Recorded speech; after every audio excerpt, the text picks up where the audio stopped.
بسم الله الرحمن الرحيم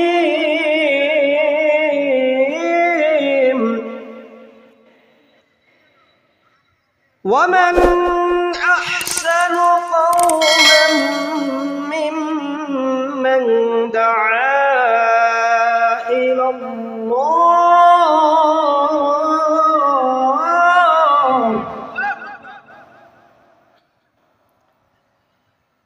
وعمل صالحا وقال إنني من المسلمين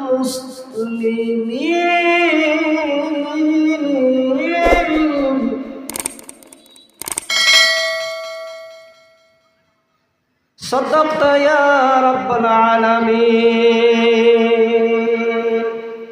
আল্লাহ পাক রব্বুল আলামিন কালামে হাকিমের সূরা ফুসসিলাতের মধ্যে ঘোষণা করে দিচ্ছেন, বান্দা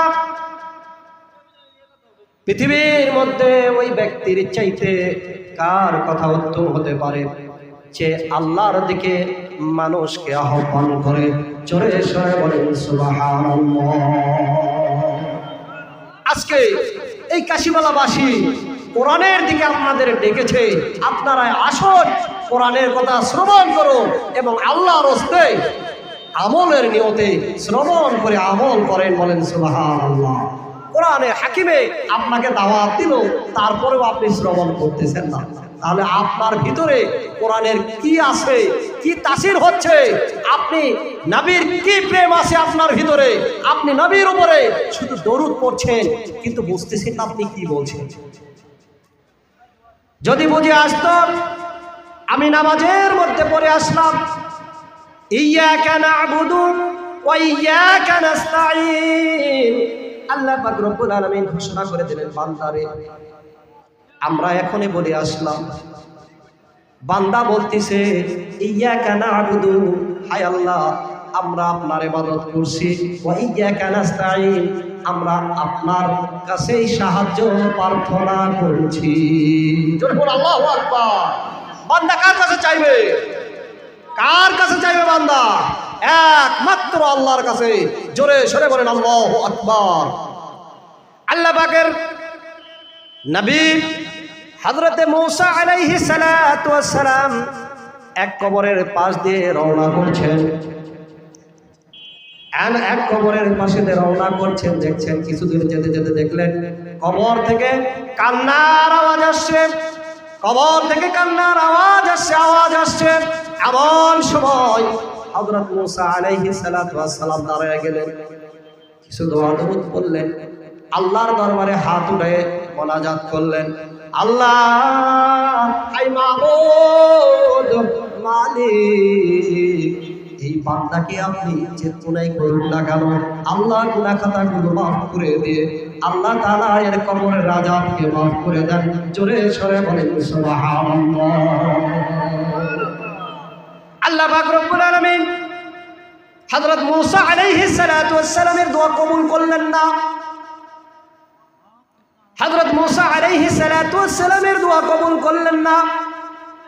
এমন সময় হযরত মূসা আলাইহিস সালাতু ওয়াস সালাম চিন্তায় পড়ে গেলেন, আমি আল্লাহর কাছে ফরিয়াদ করলে আল্লাহ তাআলা কবুল করে নেন, আর আজকে আল্লাহ তাআলা আমার ফরিয়াদকে কবুল করছেন না। ব্যাপারটা কি? আমি এর পুরো ঘটনা না জানা পর্যন্ত আমি এখান থেকে এক ধাপ রওনা করব না। এইখান থেকে তিনি একটু সাইড হয়ে এক নির্জন জায়গার মধ্যে দাঁড়িয়ে আছে, দেখি কে আসে, কোন বান্দা আসে, কে আসে আল্লাহর কাছে দোয়া করে, আল্লাহ তাআলা কিভাবে তাকে মাফ করেন। আমি এই দোয়া না করা পর্যন্ত, এই কবরের আযাব মাফ না হওয়া পর্যন্ত আমি এইখান থেকে রওনা দিব না। জোরে বলো আল্লাহু আকবার, লিল্লাহি তাকবীর, নারায়ে তাকবীর। আল কোরআনের আলো, আল হাদিসের আলো, লিল্লাহি তাকবীর। যাই হোক, আল্লাহর নবী হযরত মূসা আলাইহিস সালাতু ওয়াস সালাম দাঁড়িয়ে থাকলেন। এমন সময় দেখলেন যে বান্দার কবরে আযাব হচ্ছে। এই বান্দার একটা ছেলে মাদ্রাসায় ভর্তি ছিল, কোথায় ভর্তি ছিল? মাদ্রাসায় ভর্তি ছিল। মাদ্রাসায় লেখাপড়া করে হাফেজ হয়ে পাগড়ি মাথায় প্রদান করার পরে মাদ্রাসা থেকে তাকে বিদায়ের জন্য ব্যবস্থা করেছেন। এমন সময় বান্দা পাগড়ি মাথায় দিয়ে, টানটুপলা মাথায় নিয়ে, ছোট একটা সুটকেস মাথায় নিয়ে রওনা করলেন। সঙ্গে তার এক আত্মীয় ছিল। পাল্টে যেতে যেতে চিন্তা করছে, আমার পিতা আমাকে কষ্ট করে শিক্ষা দিয়েছেন, মাদ্রাসায় লেখাপড়া করাইছেন, আমার পিতা দুনিয়া থেকে বিদায় হয়ে গেছে, জানি না তার কবরে কোন আযাব হচ্ছে না কি হচ্ছে আমি জানি না। আল্লাহ, আমি আজকে ওই পাল্টে গিয়ে আমার পিতার কবরের পাশে দাঁড়ায়া পিতার ক্ষমার জন্য আমি আল্লাহর কাছে ফরিয়াদ করব। হযরত মুসা আলাইহিস সালাম পাশে বসে অনেকক্ষণ ধরে চিন্তা করছেন কে যেন আসবে আর এই বান্দার জন্য দোয়া করবে। সঙ্গে সঙ্গে যখন তিনি দাঁড়াইলেন, তার ছেলে আস্তে আস্তে সুটকেস মাথায় নিয়ে মাদ্রাসা থেকে পাগড়ি নিয়ে হাফেজ হয়ে রওনা করেছেন বাবার কবর জিয়ারতের জন্য। জিয়ারতের জন্য এসে বাবার কবরের পাশে দাঁড়ায়া যখন সালাম দিয়ে আল্লাহর রাসূলের কবরে সালাম দিলেন এবং ফাতিহা শরীফ পড়ে আল্লাহর কাছে হাত তুলে ফরিয়াদ করলেন, মাবুদ, হায় মাবুদ, আমার পিতা আমাকে অনেক কষ্ট করে মাদ্রাসায় লেখাপড়া করাইছে, বললাম হায় আল্লাহ, আমার পিতার কবরে যদি কোনো আযাব হয়, আল্লাহ দয়া করে আমার পিতার কবরের আযাবকে আপনি মাফ করে দিন। আল্লাহ তাআলা সঙ্গে সঙ্গে দোয়াকে কবুল করেছেন। আর দোয়া যখন কবুল করেছেন, কবরের আযাব মাফ হয়ে গেছে। আল্লাহর নবী হযরত মুসা আলাইহিস সালাম সঙ্গে সঙ্গে সেখানে আসলেন। আসার পরে ছেলেকে সালাম দিলেন, আসসালামু আলাইকুম ওয়া রাহমাতুল্লাহ। তুমি কে হচ্ছ বাবা? তোমার কে হয়? কবরবাসী তোমার কে হয়? ছেলে বলতেছে, হুজুর, এই কবরবাসী আমার পিতা। বলছে, একটু আগে তোমার পিতার কবরে অনেক আযাব হচ্ছিল, আর তুমি কি দোয়া করলে? কোথা থেকে এসেছো? বলে, আমি মাদ্রাসায় লেখাপড়া করতাম, আমি হাফেজ হয়ে মাথায় পাগড়ি নিয়ে এই মধ্যে যাচ্ছিলাম, এমন সময় আমার পিতার কবরে দোয়া করে জিয়ারত করে আমি যাব, এই জন্যই পথে রওনা করছি। যখন তিনি সেখানে গিয়ে দোয়া করছেন, আল্লাহ তাআলা কবুল করে কবরের আযাবকে মাফ করে দিয়েছেন। হযরত মুসা আলাইহিস সালাম দেখলেন পিতার জন্য সন্তানের দোয়া আল্লাহ তাআলার কাছে সরাসরি কবুল। জোরে জোরে বলেন মারহাবা।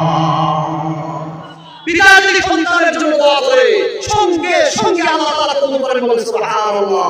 কোন বাধা বিঘ্ন ছাড়াই এইরকম সন্তান যদি পিতার জন্য দোয়া করে, আল্লাহ তাআলা সঙ্গে সঙ্গে কবুল করেন, বলেন আমিন। এই জন্য আমরা চেষ্টা করব সন্তানকে সুশিক্ষায় শিক্ষিত করে দ্বীনের কাজে লাগানোর জন্য, আলিম হাফেজ কারি মানে দ্বীনের শিক্ষায় শিক্ষিত করে যাতে দ্বীনের কাজ করতে পারে, এই ইলম যেন আমরা আমাদের ছেলেমেয়েদেরকে দিতে পারি। সকলে বলি আল্লাহুম্মা আমিন। আমরা সূরা আসরের একটা আয়াত, ইন্নাল ইনসানা লাফি খুসর, আমরা সকলে এই মানুষ, এই জাতি, এই ইনসান পুরোপুরি ক্ষতির মধ্যে। কথা বলে ঠিক কিনা? পুরোপুরি ক্ষতির মধ্যে। মানুষ বুঝতেছে না, বুঝ আসতেছে না, এই বুঝ কবে আসবে? মৃত্যু হলে, নিঃশ্বাস বন্ধ হলে তারপর বুঝ আসবে। মৃত্যুর পূর্বে বুঝ আসা দরকার। এই জন্য আমরা সকলেই চেষ্টা করি ভাই, সময় থাকতে ফিরে আসা। সময় গেলে সাধন মিলবে না, সময় গেলে সাধন মিলবে না। আজকে এই সুযোগ আর আপনি নাও পেতে পারেন। আজকের মাহফিল আপনার জন্য জীবনের শেষ মাহফিল হতে পারে। এই জন্য বসে বলুন, এইটা আপনার নাজাতের উসিলা হতে পারে। জোরে সোরে বলুন আল্লাহু আকবার। এই জন্য যেটুকু আলোচনা করেছি, আমি ছোট মানুষ, ভুল ত্রুটি হলে আপনারা ক্ষমা করবেন। আল্লাহ তাআলার কাছে ক্ষমা আছে, আপনাদের কাছে দোয়া আছে। আমি যেটুকু আলোচনা করেছি, আমি সহ আমরা সকলে যেন আমল করে যেতে পারি। সকলে বলি আল্লাহুম্মা আমিন।